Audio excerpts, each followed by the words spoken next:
ayo manhoko akanaka wana Mhanduwe hedzinoi nhau dzomusi we24 mwedzi wa Chiwabvu. Hurumende yotaya wana wayo wakabenuka kubva kune dzimwe nyika. Wabenukiwa wakanyepiwa nozulo kuti wakufanira kubhadhara mari inosvika madhora okuAmerica 35 kuti waongororwe kana wari bedzi mupengo. Wakareka kuita izvi kwai wachachonera panzvimbo dzokuchengeterwadzo. Danho ritori kunze kwomutemo nokuti ibasa rayo hurumende rokuongorora vanhuwo, uye tiri kuziva kuti sei zvadanzo. Nozuro kwakaitika madzonzoni kuguta roBulawayo uko kwakapfuriwa mumwe murume wechidiki nomapurisa achindozvitekairira acheno haranga yache. Chakakonzera kupfuriwako tiri kuchiziva nokuti mapurisa ayo aramba kureketa novatapi venhau. Tichandoramba takabvura dziso kuti tione zvimwe zvinobudapo panyaya iyi, asi tinondoti azorore ache murugare. Mitsara yemafuta dzimotokari munyika yotanda pokare kurepa kunge rowambira. Zviri kunetsa kureketa kuno kuti mutengo wawo wakanyanya kuderera zvokuzoita rita ribodzi riri kuita masendi 30 okuAmerica. Kuti chakonzeresa kusaika kwawo mafuta ayo chii zviri kuzivikanwa.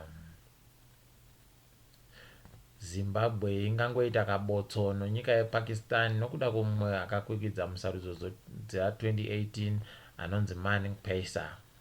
Murumeyu kwai akaita mapwita okutuka wamwe vanhu vakabva kunyika yePakistan kunova kuno madzitateguru achewo.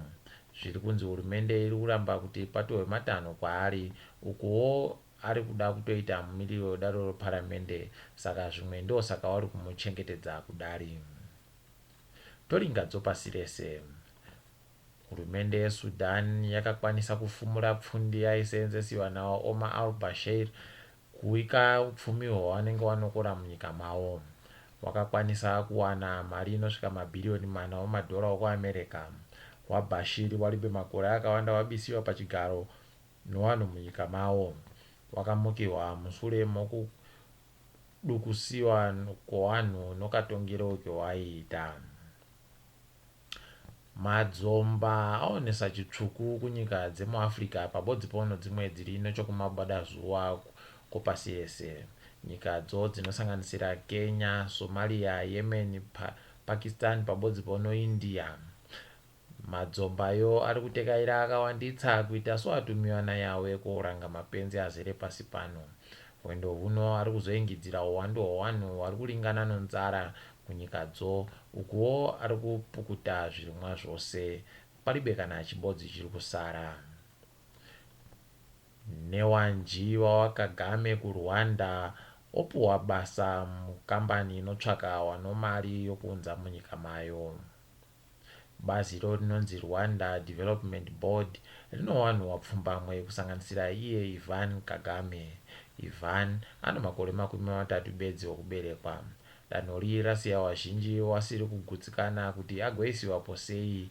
Vamwe vari kutoona kuri kukurirwa nzira kuti agoite mutungamiri wenyika kana bambo wachewo wabva pachigaropo. Mukahatikidzwa kanyasi, inyaya ichangobuhwapo kare, nyika yeSouth Africa yave kuderedza mupfigwa ayo kuenda mudanho rotatu kubva mudanho rochina kubva musi wokutanga womwedzi wa10. Makambani makuru mazhinji achavhura pabodzipo nozvikoro wari kufanira kunyora bvunzo gore rino. Zvizhinji zvati zvazikanwa asi zvichanyepiwa vanhu musondo riri kuuyari. Tinondoramba takaringa nokuti South Africa ndiyo tinokoperawo nesu. Tiri kudzauruko, tomirira pano kwanyasi. Ndini wenyu Mhanduwe wonhau.